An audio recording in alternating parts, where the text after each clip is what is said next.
Hey, I'd like to welcome you to another episode of Mission Matters. My name is Adam Torres, and I'm so happy to announce I'm at the 95th Annual Texas FFA Convention. And look who I found in the lobby. I've been waiting for this interview for a long time.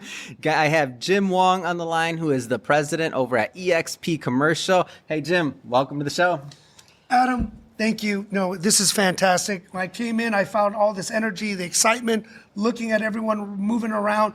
You know, you just feel it's just so exciting to be here. Well, I'll tell you, I'm pumped. We're going to be talking today about a whole lot of things. I want to go through your background a bit. Also, you know, why EXP Commercials here? Why is EXP Realty representation important here? And maybe talk to some other corporate leaders out there. And of course, we have a book that we just released together. Yes. I'm so pumped. For everybody that's been watching this show for a while, you know, we are promoting the very first edition of the Texas Leaders Edition. Of course, Texas had to have their own book, so we're going to talk about that as well. Well, Jim, hey, just to get us kicked off, you came out here. I believe this is your first year for the convention. Is that right? Adam, it is, and it's truly exciting. You know, I've always been involved in children and youth's activities like the scouting. I was very involved in scouting. Also, a passion of mine is real estate. You know, that's why commercial real estate. And we always say real estate starts with the land. And one of the largest lands are agricultural, farmland, ranch land that you use, which is most of America. So really coming to this event, tying in with the youth, with land, education, and just helping our future is really important. And I would say that for any corporate leaders, we got to invest in our future, which is our children.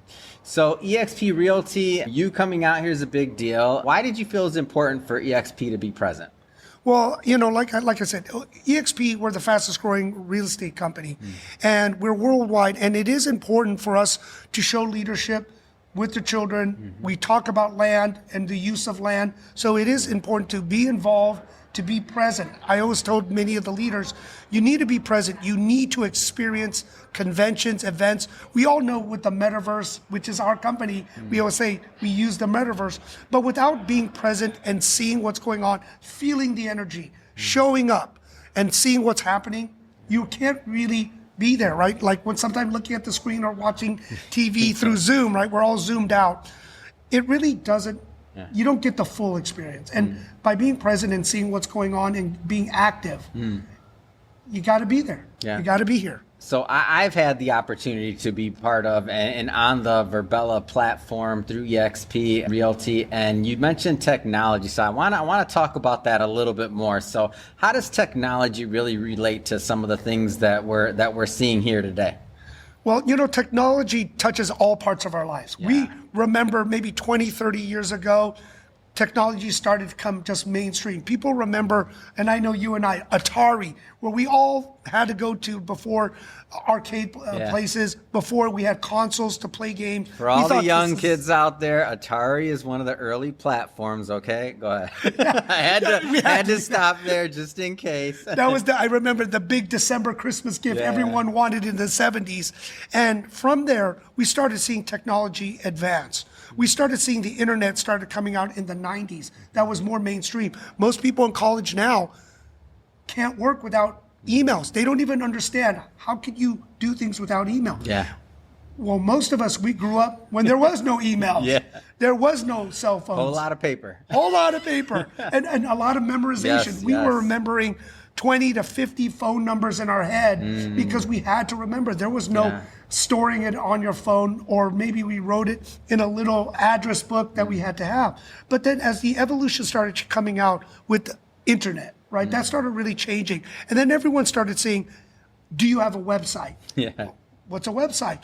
But now that is so commonplace to have a website and interactive, let's say in the 2000s, where the websites and plugging in and e-commerce started coming into this world, where most people would look at it and say, I can't believe I would buy something and give money over online and the package would show up at our door. Oh, in the beginning it was like, is that a scam? Like, don't put your credit card in that site, or what's that all about? Like in the very beginning. Exactly. But I said, what the heck? So I actually went to buy something on Amazon, see if it showed up. And before it was a bookstore, before it became an everything store. And I would just say, I'm going to try this out.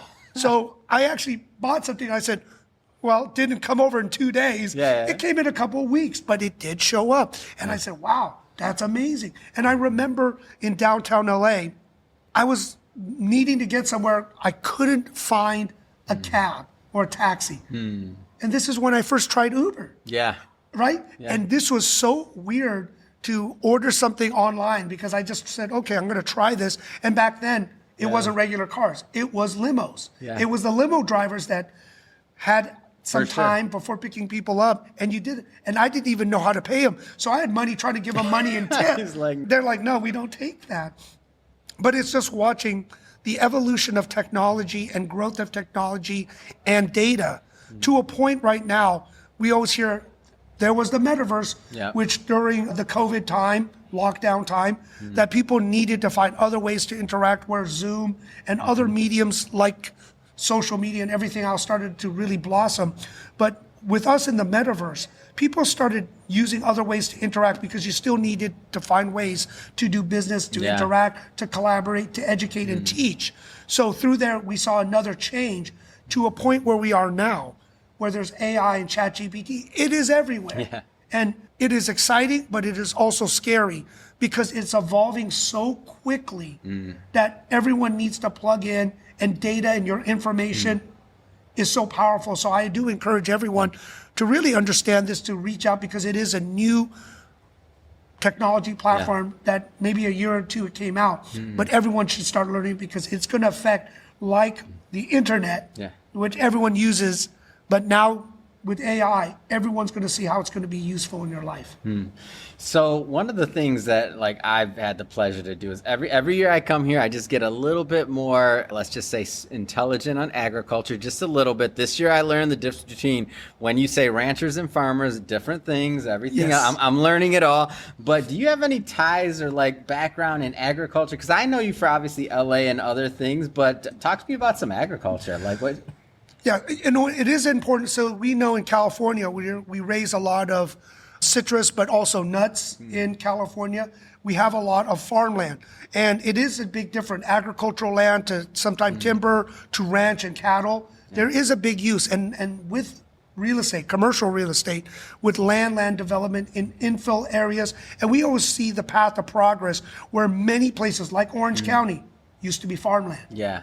And that's why it was Orange County. They Yep. used to grow oranges. But as time expanded, it became cities. But you should understand the value of the land, the ranch, cattle, land, agricultural, but how you can use it, embrace it, and how it expands. So when you are developing it, you're not overdeveloping it, you are not ruining the land, but how can you work together with it so you still have food production, ranch. I know there's, especially in Texas, oil and gas. Yeah. There's so many uses of land. So being in commercial real estate, I always say it always starts with the land. Yeah. So I want to take a moment and let's talk to maybe some of the younger viewers out there today, specifically that maybe have thought about a career maybe in real estate, whether it's commercial or otherwise. Like, what would you say to that next group of budding entrepreneurs that are considering a career in real estate? Get involved. Our commercial real estate is getting older. I remember going to many conventions like the here at FFA, the commercial conferences, and I remember first starting. The average age of a commercial agent was 52 years old. Wow. Did not Now know. it's 62. Really? That means we're not getting younger people to come into the commercial real estate A lot field. of opportunity. That's opportunity. Tremendous opportunity and a gap, because there's so much knowledge and connections and relationships in commercial real estate that's leaving. As we know, the baby boomers, people are retiring, but no one is replacing them at this time. It is so important, and many of the commercial real estate firms wants to educate younger people with internships, how you get involved, some type of stipend to just teach people, whether it's transactional, whether it's leasing, whether it's business opportunities, whether it's development, capital markets and finance. There are so many parts of commercial real estate. It is not just as simple of one project like residential. Commercial touches everything. We do all of it. And we have the lack of youth entering into this new field. So there is an opening, and if you want to reach out, I know, Adam, you could give information, because I would always love to plug younger people in, whether you're in high school, people that are in college for internships, and those that are masters or higher degrees that want to get into commercial real estate and the aspects of commercial real estate. Yeah, and one of the reasons we're here, so Mission Matters on site for the conference, is we're always recruiting. Like, we're looking at new talent. Like, we have Sean here, who's over in the background, who he is an intern that we brought in after he was a brand ambassador last year. And one of the things that I love about Texas FFA and the entire organization really is the leadership skills, the organization. Like, I won't give too much of the inside business notes that are going on right now, but let's say that these kids are making, and young adults are making real world decisions for their organization, and they're learning things, whether it's parliamentary procedure, whether it's like all these different things, but they're learning how to function in these ecosystems that do translate to their adult lives, and they put them, I believe, ahead for what's next. Absolutely. Just seeing what I'm observing, reading some of the signs, I'm very familiar, like I said, being in organized youth, like scouting, teaching responsibility, teaching how to organize, teaching how to run and inspire and encourage, learning skill sets, right? From an individual to running a team. These are all applicable skills. And you know what the biggest things too? Now, interpersonal. How do you relate? So many kids and younger generation right now are using only social media. They're not interacting. They're not kind of giving people hugs, like being in person. They're using a technological medium to interact. Yeah. But seeing everyone here, they're interacting, they're talking, they're oh my gosh. communicating. And if you've been watching this whole series, Jim just got here. He didn't watch some of the earlier things. We've been talking about this all week. Like, I've been looking around, and you can see everybody's talking to each other. Like, everybody's not glued to their phone. And I'm like, wait a minute. I've never seen another group of kids like this. No, it's truly amazing. And this is the skill sets that's really lacking. But this is going to be the very big competitive advantage. Oh, yeah.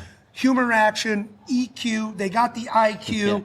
They're learning a lot of leadership skills. They're learning everything that you do need in your adult life to be successful. Well, and I know because of the Houston rodeo and other rodeos that I've been to, FFA, teaching them responsibility, even raising a calf, raising something, taking responsibility, right? Doing things day to day consistently.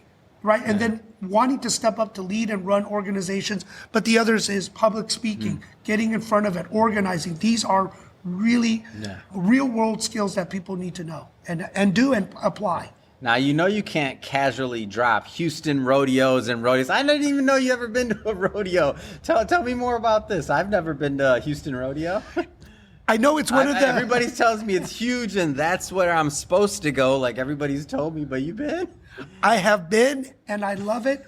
And many of my friends run some of the committees. I always told people, I got my boots, I got my hat, I got to get my silver belt buckle, so I got to volunteer, help out. But, it is tremendous. And going to the rodeo to see the auctions, you learn and get to know so much. Really good people, good environment to learn. So much fun also. So going to these rodeos and watching the kids really taking their calf, taking what they have worked so hard for, to auction it, and seeing how proud they are going through this and growing up through the process, but also just community, watching people interact. I always love, the family environment, the people getting together, helping each other, so it really makes me happy. It's like, old, Americana, right? Yeah. And it's really fun. Yeah, it's awesome. And that's one of the things I like about coming here too, is that for anybody that says, like, what's the future of our country look like, or what is the youth of today, any of those type things, come to a Texas FFA convention if you want to see what the youth of today are doing, because they're working hard, they're smart, they're intelligent, they're driven, and they're doing great work. Well, Jim, I just want to say, really appreciate you making some time out of your schedule. I know you just got here, you got a lot of things you got to do, but thanks for coming on the show. Adam, I appreciate it. And I can just say from my experience watching FFA, the future is bright. All right.